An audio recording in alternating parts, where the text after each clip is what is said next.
Rule number 2, don't stuff your mouth when you're eating. It's really important that kids learn to take small bites, and I know that this is a rule of thumb that most parents follow when they're teaching their children how to eat food. With toddlers and infants, and you really want to be sure that you're giving them very small bites of food because you want to avoid any sort of choking hazards. But there is also the gross factor. I mean, nobody wants to look at a big open mouth of food, and you should explain that to your child and explain to them why the old seafood joke isn't particularly funny when you're sitting at a table with a bunch of people for dinner. So just teach them to be respectful, to take very small bites so that they don't choke, and to chew with their mouths closed. Now, this can be very hard to remember for a young child. And if your kids are having a really hard time remembering to chew with their mouths closed, you might want to create a little game for them to play at the table. If you have more than one child, you can give them each a little cup and then put a cup of marbles in the middle of the table.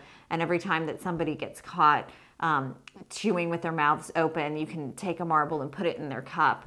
And then you can either decide whether you do it by the day or by the week. At the end of the day or the week, whoever has the least amount of marbles in their cup gets a prize. And that's sort of a positive reinforcement thing to do.